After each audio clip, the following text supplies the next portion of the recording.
Hi all, ಇದು ಬಂದು last ವೀಡಿಯೋದಲ್ಲಿ ಮಗು ವೀಡಿಯೋಗಳು ಹಾಕಿದ್ನಲ್ವಾ, ಟ್ಯೂಬೆಲ್ಲ ಹಾಕಿದ್ದಾರೆ, ಮಗು ಹುಷಾರಿಲ್ಲ ಅಂತ ಹೇಳ್ಬಿಟ್ಟು ಅದ್ರ ಕಂಟಿನ್ಯೂಷನ್ ವ್ಲಾಗ್ ಇದು. ನೆಕ್ಸ್ಟ್ ಡೇ ಬಂದು ನಾನು ನನ್ನ ತಮ್ಮ ಇಬ್ಬರೂ ಹಾಸ್ಪಿಟಲ್ ಹೋಗ್ತಾ ಇದ್ದೀವಿ. ಹಾಸ್ಪಿಟಲಲ್ಲಿ ಬಂದು ಬೆಳಗ್ಗೆನೇ ಅವಳಿಗೂ ಟಿಫನು ಮತ್ತು ಮಗುಗೆ ಏನೇನು ಬೇಕು ಅದನ್ನೆಲ್ಲ ಎತ್ಕೊಂಡು ಬೆಳಗ್ಗೆ ಸಂಜೆ ಓಡಾಡೋದೇ ಆಗಿಬಿಟ್ಟಿತ್ತು ನಮಗಂತೂ. ಬೆಳಗ್ಗೆನೇ ಇವಾಗ ನಾನು ಅವನು ಇಬ್ಬರು ಬಂದಿದ್ದೀವಿ. ಮಗು ಬಂದು ಬಾಯಿ ಕ್ಲೋಸೇ ಮಾಡ್ತಾ ಇಲ್ಲ, ಓಪನಲ್ಲೇ ಇಟ್ಕೊಂಡಿರ್ತಾಳೆ. ಟ್ಯೂಬ್ ಮೂಲಕನೇ ಅವಳಿಗೆಲ್ಲನೂ ಹೋಗ್ತಾ ಇರೋದು, ಮೆಡಿಸಿನ್ ಆಗಲಿ ಮತ್ತು ಊಟ ಆಗಲಿ ಏನಿದ್ರು. ಮೆಡಿಸಿನ್ ಕೆಲವೊಂದು ಬಂದು ಡ್ರಿಪ್ಸ್ ಮೂಲಕ ಹಾಕ್ತಾರೆ, ಕೆಲವೊಂದು ಬಂದು ಶಿರಪ್ಪು ಆ ಥರ ಎಲ್ಲ ಇದ್ದರೆ ಆ ಟ್ಯೂಬ್ ಮೂಲಕನೇ. ಬಾಯಿಂದ ಏನೊಂದು ತೊಗೊಳ್ತಾ ಇಲ್ಲ ಅವಳು. ಸೊ ಮಲ್ಕೊಂಡೇ ಇದ್ಲು ನೋಡಿ, ಟಯರ್ಡಾಗೇ ಇದ್ಲು ಮಗು ನೋಡಿ. ಇವಾಗೆಲ್ಲ ತುಂಬ ಇದು ಮಧ್ಯಾಹ್ನ ಮೇಲೆ ಬಂದಿದ್ವಲ್ಲ, ಆವಾಗ ತುಂಬ ಟಯರ್ಡಾಗಿದ್ಲು. ಮತ್ತು ನಾನು ಜಾಸ್ತಿ ಏನು ನೋಡೋದಕ್ಕೆ ನನಗೆ ಬೇಜಾರು ಅನ್ನಿಸ್ತಾಯಿತ್ತು, ಯಾಕಂದರೆ ಕಾಲು ಕೈಯೆಲ್ಲ ಊತ ಬಂದುಬಿಟ್ಟಿತ್ತು.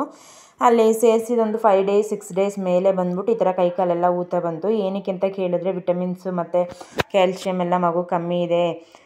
ಪ್ರತಿಯೊಂದೂ ಅಷ್ಟೇ, ಮಗುಗೆ ಇರಬೇಕಾಗಿರೋ ಅಂಶಗಳು ಯಾವುದು ಕಾಣಿಸ್ತಾ ಇಲ್ಲ ನಮಗೆ, ಎಲ್ಲನೂ ವೀಕಾಗೆ ಕಾಣಿಸ್ತಾ ಇದೆ. ಸೊ ರಿಪೋರ್ಟ್ಸ್ ಎಲ್ಲ ಬರಲಿ, ಅದ್ರ ಮೇಲೆ ಏನು ಅಂತ ಹೇಳ್ತೀವಿ ಅಂತ ಹೇಳಿದರು. ಕಾಲೆಲ್ಲ ನೋಡಿ ತುಂಬ ಊತ ಬಂದುಬಿಟ್ಟಿದೆ, ಪ್ರೆಸ್ ಮಾಡಿದ್ರೆ ಹಂಗೆ ಒಳಗಡೆ ಹೋಗ್ತಾಯಿತ್ತು. ಮಗುಗೆ ಅಷ್ಟು ವೀಕಾಗಿದ್ದಿದ್ದು ಮಗುಗೆ ತುಂಬ ಬಾಡಿಯೆಲ್ಲ ಊತ ಬಂದಿದೆ ಅಂದರೆ ಸ್ವಲ್ಪ ಭಯನೇ ಅಲ್ವಾ ನಮಗೂ. ಸೊ ಪ್ರೆಸ್ ಮಾಡಿ ನೋಡ್ತಾ ಇದ್ದೀನಿ ನಾನು, ಕೈ ಎತ್ತಿದ್ರೆ ಸಾಕು ಹಂಗೆ ಗುಂಡಿ ಥರ ಬೀಳ್ತಾಯಿತ್ತು.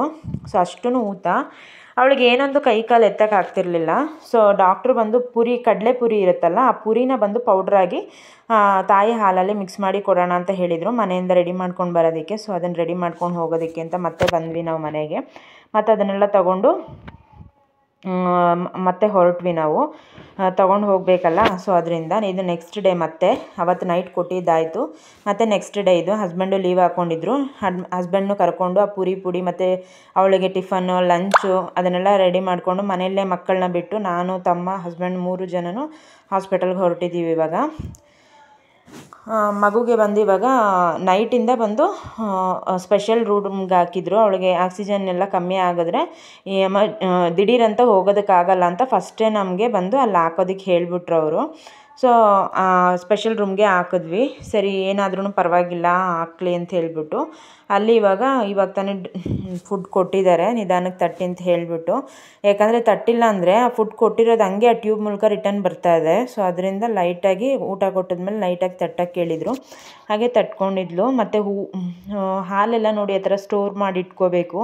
ಅವ್ರು ಯಾವಾಗ ಕೇಳ್ತಾರೆ ಆ ಟೈಮಿಂಗ್ಸ್ ಕರೆಕ್ಟಾಗಿ ನೋಡಿ ಡಾಕ್ಟ್ರ್ ಏನು ಹೇಳಿರ್ತಾರೋ ಆ ಕರೆಕ್ಟ್ ಟೈಮ್ಗೆ ಹಾಲು ಕೊಡೋ ಥರ.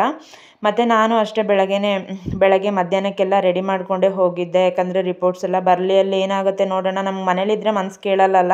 ಸೊ ಅದರಿಂದ ಅನ್ನ ರಸಮು ಮತ್ತು ಬೀಟ್ರೂಟ್ ಪಲ್ಯ ಮತ್ತು ಬೀನ್ಸು ಕೋಸುದು ಅದ್ರದ್ದು ಪಲ್ಯ ಎಲ್ಲ ಮಾಡ್ಕೊಂಡು ಹೋಗಿದ್ದೆ ನಾನು.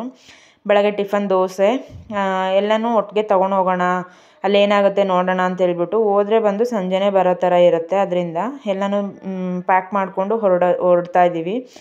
ಬೆಳಗ್ಗೆ ಹೋಗೋದು ಸಂಜೆ ಬರೋದು ಇದೇ ಆಗಿತ್ತು ಡೈಲಿ. ಸೊ ಹಿಂಗೆ ಹೋಯಿತು ಅವತ್ತಿನ ದಿನವೂ ಅಷ್ಟೇ. ಇದು ನೆಕ್ಸ್ಟ್ ಡೇ ನಾನು ಹಾಕ್ತಾಯಿದ್ದೀನಿ, ಒಂದೇ ದಿನದ ವ್ಲಾಗ್ಸ್ ಅಲ್ಲ ಇದೆಲ್ಲ. ಅವತ್ತು ಏನೇನು ಆಗ್ತಾಯಿತ್ತೋ ಅದನ್ನೆಲ್ಲ ಸ್ವಲ್ಪ ಲಾಂಗ್ ಆಗುತ್ತೆ ಅಂತ ಹೇಳ್ಬಿಟ್ಟು ನಾನು ಕಟ್ ಮಾಡಿ ಸ್ವಲ್ಪ ಹಾಕ್ತಾಯಿದ್ದೀನಿ. ಮತ್ತು ಇದು 1 ವೀಕ್ ಆಗಿತ್ತು ಆಲ್ರೆಡಿ, ಬಟ್ ಅವಳಿಗೇನು ಇಂಪ್ರೂವ್ಮೆಂಟ್ಸೇ ಕಾಣಿಸ್ತಾ ಇರಲಿಲ್ಲ, ಡಲ್ಲಾಗೆ ಮಲ್ಕೊಂಡಿದ್ಲು. ಮಗು ಬಂದು ರಿಕವರ್ ಆಗೋದಕ್ಕೆ ತುಂಬ ಲೇಟ್ ಆಗುತ್ತೆ ಅಂತ ಹೇಳಿಬಿಟ್ಟಿದ್ರು.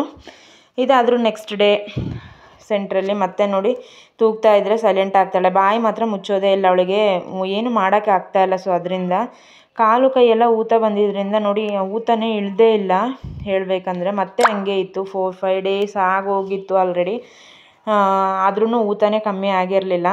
ಡೈಲಿ ಪ್ರೆಸ್ ಮಾಡೋದು ನೋಡೋದು, ನಮಗೇನು ನೋಡೋದಕ್ಕೆ ನಾನು ಲಾಗ್ ಹಾಕೋದಕ್ಕೆ ನನಗೆ ಮನಸ್ಸಿಲ್ಲ, ಇದನ್ನು ಹಾಕಬೇಕಾದ್ರೆ ತುಂಬ ಬೇಜಾರು ಅನ್ನಿಸ್ತಾ ಇತ್ತು. ಸೊ ಅದರಿಂದನೇ ನಾನು ಇಷ್ಟು ದಿನ ಏನು ಲಾಗ್ಸೇ ಹಾಕಿರಲಿಲ್ಲ.